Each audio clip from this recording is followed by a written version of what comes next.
Are you ready, Brian? Okay. All right. First of all, good afternoon to everyone at this location here this afternoon. I'm delighted to be here with Dave Palumbo, the CEO of Palumbo Trucking, and Len Suzio, president of El Suzio York Hill Companies. If you turn around and you can see Suzio right there in the distance, okay? Look, this is a critical discussion that we are having, and it is about highlighting the greed of gas companies today. And as we stand in the shadow of a Shell terminal here, Dave and Len each run a rapidly growing family-owned business, household names in our community. Together, they employ hundreds of people. They provide good-paying jobs for their employees to support themselves and their families. And we need to keep the jobs, and we need to grow these jobs. Small businesses are the backbone of this economy. They create the opportunities for a workforce. Dave and Len not only run successful businesses, but they each give back to their community in several ways. They serve on boards and commissions. They support local service organizations with their time and with their generosity. You know, sustained high gas prices are not only hurting their business, but their ability to support projects around the state that make a difference in people's lives. Hardworking Americans today are facing sticker shock across the country. Every time they pull up to a pump, companies like Shell could have lowered wholesale prices, but instead they doubled their profits and are investing billions in stock buybacks. Just as recent as last week, Shell took $4 billion to deal with stock buybacks instead of doing something to lower energy costs. Big Oil continues to rip off American people while families and drivers struggle to make ends meet. These taxpayer-subsidized companies are reaping record profits and using them to pad the pockets of their executives and their shareholders. Long overdue that we hold Big Oil accountable for price gouging, for profiteering, and for artificially keeping prices high for their own benefit, while posting these record profits. As their profits rose last year, 4 of the largest companies, Exxon, Chevron, BP, and Shell, spent more than $44 billion to enrich their investors with stock buybacks and dividends. And this year, they have promised to funnel at least $32 billion more to their investors. It's an interesting fact here. Top 25 oil and gas companies made a record $237 billion in profits in 2021. In 2022, they will break that record again. The top 5, 4 of which I've mentioned, plus ConocoPhillips, brought in more than 200% more in profits for just the first quarter of this year. Additionally, the companies made $27 billion in profits during the first quarter. They stand to make $108 billion by the end of the year, making almost $71 billion in profits last year. I want to quote Shell's CEO. He bragged on a call with shareholders that because of the ongoing war in Ukraine, they enjoyed, and this is a quote, better performance, and yes, indeed, our shareholders will benefit from that as well. BP's CEO called his company, quote, a cash machine. And recently, I mentioned what Shell did with its $4 billion. And they posted another 15% of dividends after a gigantic quarterly profit. Valero, California, announced more than 500% profit increase amid sky-high gas prices. It really is outrageous. Before the Energy and Commerce Committee last year, the CEOs from the 6 big oil companies refused to scale back stock buyback practices to lower prices at the pump. That has to change. These companies need to suspend stock buybacks, immediately use the funds to help Americans who are suffering from high gas prices. Now, about consumers. People today, and it's not just a soundbite, people are living today paycheck to paycheck. They are struggling. So the high cost of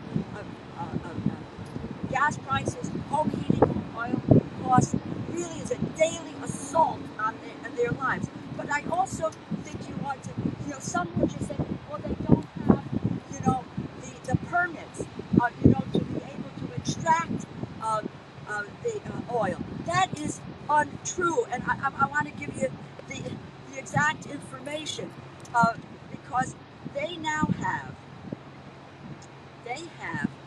26 million onshore acres under lease. That's 53%. 13.9 million acres are non-producing. They have the permits to be able to extract the oil from the land. They refuse to do it because if you keep production low, you can keep prices high. And they're deliberately keeping the prices high. Just a couple more points I want to make.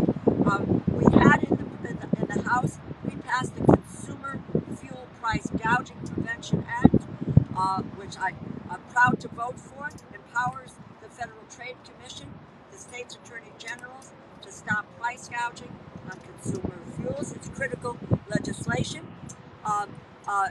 So it would be the first ever federal law against price gouging, giving the FTC the power to issue penalties to fuel wholesalers and retailers for price gouging, and giving all the states the power to go after these folks. And it would grant the president the power to declare an energy emergency, and it would make it illegal to sell fuels for cars, planes, home heating oil, propane at an excessive exploitative price. And the penalties go to the Low-Income Home Energy Assistance Program and the Weatherization Assistance Program. There's also another piece of legislation, which is something that I co-sponsored as well, the big oil windfall profits tax. That would put a tax on these corporations and provide, keep them from profiteering, and which would provide relief to folks at the pump. I want to mention just one last thing. Business suffers, and you'll hear from both Dave and you'll hear from Len about what's happening with their businesses in this regard. I just want you to understand that actually today the Biden administration released additional funding for the Low-Income Heating and Energy Assistance Program. That ensures our most vulnerable are able to heat their homes this winter. With the addition of the additional money that we voted on and I introduced before we left for this current period of time, there's $1 billion, $19.5 million will go to the state of Connecticut to deal with the issue of the Low-Income Energy Assistance Program and home heating oil, etc. So we need to pass this legislation. We have got to stop these oil companies from price gouging. It is hurting U.S. taxpayers, individuals, and it is in effect hurting our businesses. And please welcome me and join in welcoming Dave Palumbo to say a few words. Thank you, Rosa, for taking this issue at hand. Quite frankly, it's unprecedented times for us. We're a family-run business. We've been in business for 35 years, and we are seeing pricing that we've never seen in our lifetime. My employees are important to us. Our business is important to us, and we're finding that our employees, as well as us, our average weekly fuel prices have doubled. So who ends up paying that? The end consumer's paying it. Everybody here at this press conference, everybody across Connecticut, it's unjust, it's unfair. Our employees are struggling to put home heating oil in their house, gasoline in their car to get to work, and food on their table in the same week. It's outrageous. Something needs to happen. To go out of business is not the answer. To put people on unemployment is not the answer. We are trying to sustain this, and we need all the help we can get from Rosa, from the feds, to look into this. You know, I'm a business owner. Everybody's in business to make profits, but you can't gouge the American public and have record on top of record windfalls. So I thank Rosa to take this on. I struggle to wonder where we're going to be and how we're going to sustain this. But you know, at the end of the day, the taxpayers picks up the tab for all of this. It's just unfair. Thank you, Rosa. Thank you. And once again, Dave Colombo is the CEO of Colombo Trucking. Now let me introduce Len Suzio, president of L. Suzio York Hill Companies. Len? Thank you, Rosa. I don't know how much I have to really add, except for our business, which one of our 5 concrete plants is right behind us, is very energy dependent. We also have an asphalt plant in Meriden, which is dependent on petroleum products. So with the costs somewhat doubling, and we have to pass those costs on to somebody. We absorb some of them, but not all of them. So I really appreciate all that Rosa and her fellow members of Congress are doing to take care of this problem, because it is an extreme problem for everyone. It adds to the costs. Prices are rising in all areas, even non-fuel related, and that just adds to construction. And we're trying to rebuild a lot of America, and it's tough with the cost going up. So thank you, Rosa, and thank you. Like you said, I think Dave made a point, and for both Colombo Trucking and for Suzio and Company, that I said earlier that these are family-run businesses, well known in our community. They participate in the life of our community. If they can't make it, first of all, they're going to have to pass on costs to consumers. But if they can't make it, if they're put in jeopardy, then not only the business community suffers and their employees suffer, but the community does as well. It makes it more difficult for them to be active, engaged, involved, participants in the life of this area. So, on multiple scores, this is unfair, and we have clout at the federal level. We need to use it, and use it against companies that are price gouging against the American public and American businesses. Questions? Go ahead, Paul.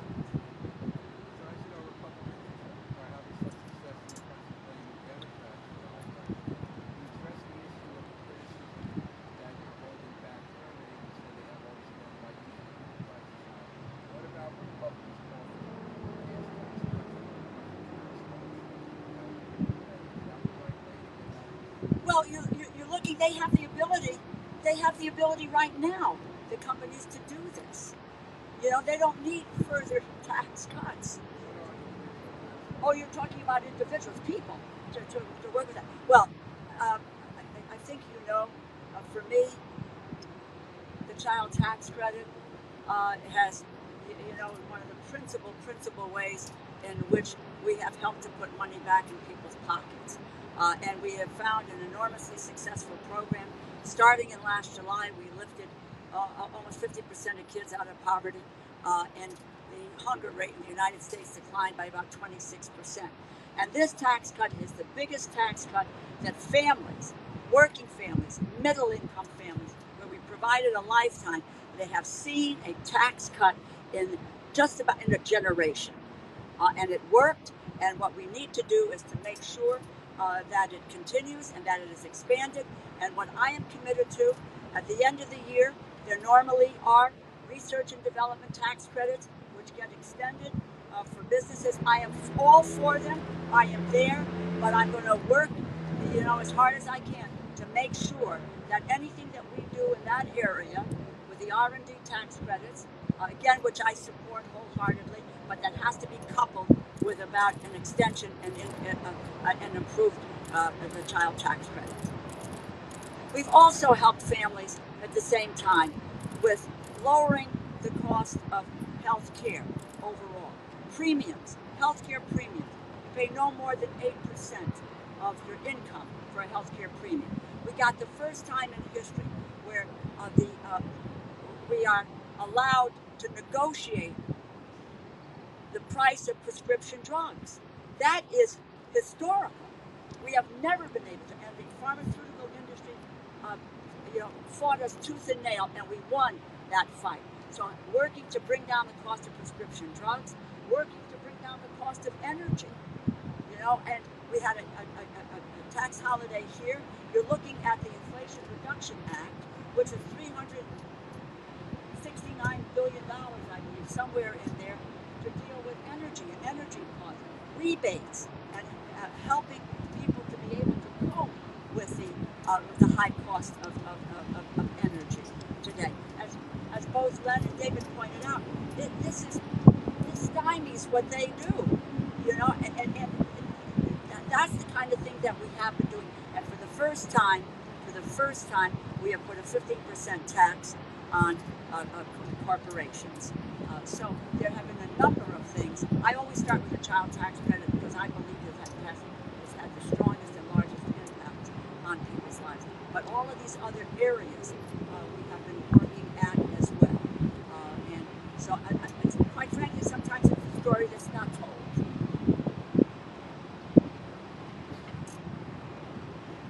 That's it. You got it. Thank you very, very much, Paul. Okay. Thanks, guys.